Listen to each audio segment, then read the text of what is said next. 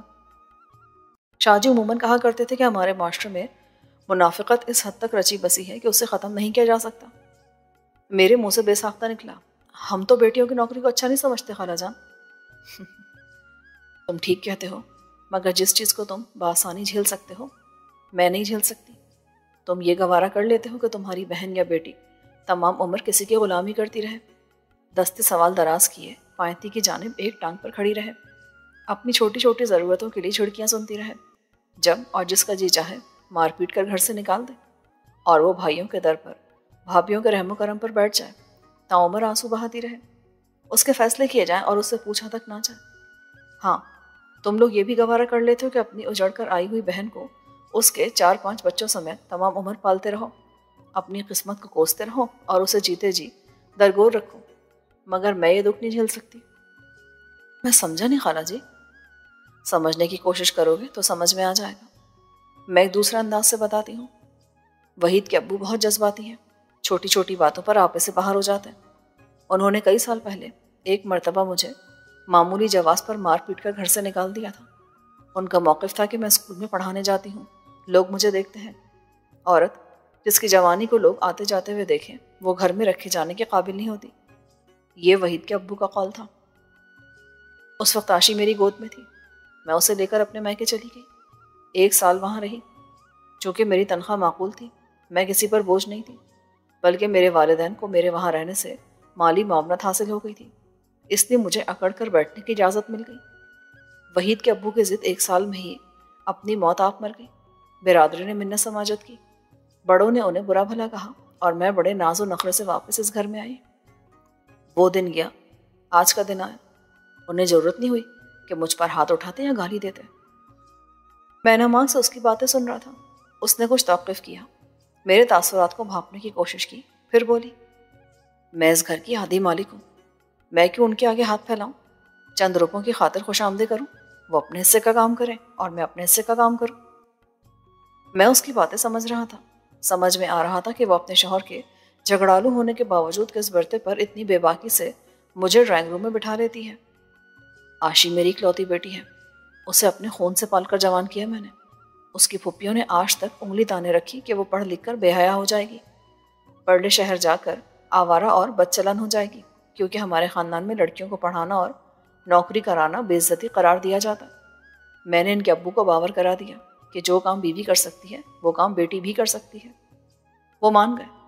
اب جب وہ پڑھ لکھ گئی ہے اور اللہ نے چاہا تو عنقریب سیٹی کر کے کسی سرکاری اسکول میں استانی لگ جائے گی، تو انہی پھپھیوں کی رال ٹپکنے لگے گی، جو کل تک آ کر حال نہیں پوچھتی تھی، اب صبح شام وحید کے ابو کے پیر دھونے لگی ہیں، بیٹوں کے لیے رشتہ مانگنے لگی ہیں۔ ان کا دل بھی بہنوں کے لیے پسیجا ہوا ہے، مگر مجھے پرواہ نہیں ہے۔ وہ کہتے ہیں کہ میری بیٹی ہے، میں جس کے ساتھ چاہوں نکاح میں باندھ دوں۔ میں کہتی ہوں کہ وہ آپ کی نہیں، میری بیٹی ہے۔ آپ اپنا استحقاق اپنے بیٹے پر جتائیں، میں اپنی بیٹی پر۔ میری تمنا پوری ہو رہی تھی۔ میں جو پوچھنا چاہتا تھا اور پوچھنے سے جھجکتا تھا، وہ از خود مجھے بتلا رہی تھی۔ ان کے بھانجے اور بھتیجے ان پڑھ ہیں یا بہت کم پڑھے لکھے ہیں، ان کے رویے بھی میرے نزدیک ناپسندیدہ ہیں۔ میں اپنی مرضی کروں گی، کسی باشعور اور سلجھے ہوئے بندے کو اپنی دھی کی بات تھماؤں گی۔ ہونا تو پھر یہ چاہیے کہ آپ بھی اپنی مرضی نہ جتائیں، بلکہ اپنی بیٹی کو انتخاب کو حق تفویض کریں۔ میں نے محتاط انداز میں کہا، کیوں نہیں، میں یقیناً ایسا ہی کروں گی۔